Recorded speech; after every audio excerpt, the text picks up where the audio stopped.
It's the 4th week of Halloween month, and we're continuing the season with a game so terrifying I don't even know what the Does Day looks like. I'm a ghost talking about Ghouls and Ghosts. Ghouls and Ghosts is a platforming game developed and published by Capcom for the arcade and later ported to consoles such as the Sega Genesis.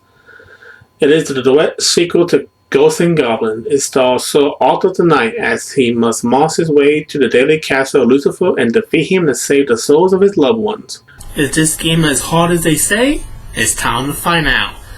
This is Ghouls and Ghosts. You start out in armor and a generic weapon that can upgrade to other weapons as the level progresses. A and C are jumping the B button using your weapon.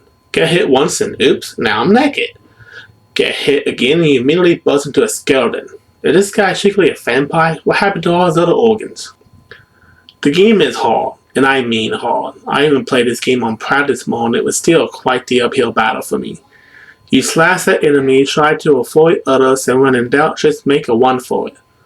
Like any good game, you start with 3 lives and I think an infinite number continues. There are set points, though the game don't tell you where they are, but at the most it won't put you all the way back to the beginning if you get a game over, so that's a relief. There are many different variety of enemies. You can also open up chests and other objects to earn items like your armor if you lost it. But be careful as some enemies lurk inside chests as well, a classic trope. At the end of the stage you face what I can only believe is an armored dragon of some kind. Lastly, you want to avoid his projectile attack and then strike him on the head enough times until he dies. Then you reach the castle area.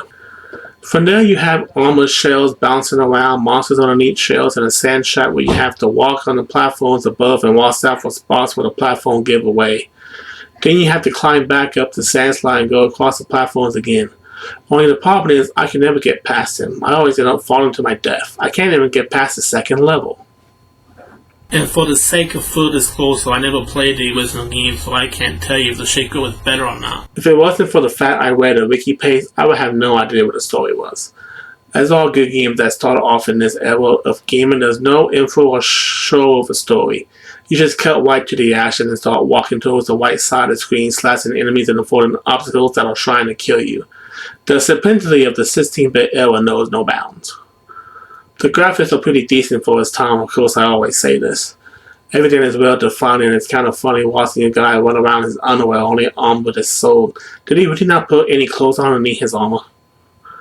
The sound effects and music are, honestly, kind of forgettable. I mean, I just played the game at this time of writing and I can't remember any standout effects from the music or sound effects. But that may be my personal bias slipping through. I just honestly can't remember anything special about the music. As for flaws, to be honest, I can't think of any flaws for this game. I know, the difficulty is crazy even on its easiest mode, but I don't knock points off of games just because they're too hard for me. Otherwise, it would be a giant list of games I hate and who has time for that. If I had a list of flaws, that some of the enemies are pretty generic and downright forgettable. The only thing I remember is the armored dragon at the beginning and the knight losing his armor and running around his underwear. Those are really the only standout moments of the game. Overall, even though I died and died and died again, I found my short time with this game enjoyable. The gameplay is addictive and the controls are all responsive. When you die, it's because you know you messed up and nothing straight from the game itself. That's fail. While I may not enter my top 10 favorite list, I may play again if I'm feeling in the mood. I gave this game a solid 7 out of 10. That's it for this edition of TJ Reviews. As always, don't forget to like, subscribe if you want to see more videos, and I will see you next week for the final week of Halloween month. Ta-ta for now.